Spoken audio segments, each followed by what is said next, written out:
ஊடகங்களை நாங்கள் மதிக்கின்றோம். ஊடகங்களை நாங்கள் பாதுகாக்க வேண்டும் என்று விரும்புகின்றோம். ஊடகங்களுக்கு ஒரு பிரச்சனை என்றால் நாங்கள் குரல் கொடுக்கின்றோம். இதுதான் அதிமுகவின் நிலை என்றபோதும் நீங்களும் எங்களுக்கு ஆதரவாக இருங்கள் என்று நாங்கள் உங்களை கேட்கவில்லை. எங்களுக்கு நீங்கள் தொடர்ச்சியாக எங்களை தாங்கி பிடிக்க வேண்டும், எங்களுடைய கருத்துக்களை தூக்கி பிடிக்க வேண்டும் என்று நாங்கள் எதிர்பார்க்கவில்லை. நீங்கள் நடுநிலையோடு அறத்தோடு நல்லதென்றால் நல்லதென்று சொல்லுங்கள், தீயவை என்றால் தீயவை என்று சொல்லுங்கள்.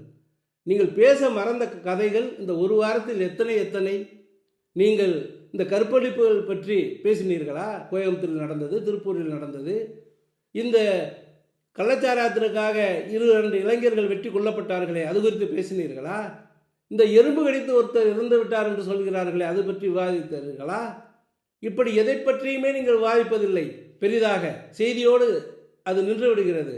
ஆனால் ஒன்றுக்கும் ஆகாத தமிழ்நாட்டு மக்களுக்கு பிரயோஜனப்படாத விஷயங்களை எடுத்துக்கொண்டு டெய்லி விவாதம் நடத்தி அதை ஒரு மாயை அப்படியே ஏற்படுத்தி கொண்டே இருக்கின்றீர்கள். நீதிமன்றம் ஒரு உத்தரவையும் கொடுக்கவில்லை, ஒரு வழிகாட்டுதல், ஒரு சின்ன விளக்கத்தை கொடுத்தது. அதை வைத்துக்கொண்டு அதிமுக முடிந்து விட்டது என்கின்ற அளவிற்கு நீங்கள் தினமும் விவாதம் நடத்தி கொண்டு இருக்கின்றீர்கள். எதற்காக? இவை எதுவுமே மக்களுக்கோ அல்லது யாருக்குமோ பயன்பட போவது இல்லை. யார் எப்படி என்ன செய்தாலும் 2026 தமிழ்நாட்டில் ஆட்சி மாற்றம் நடக்கும்.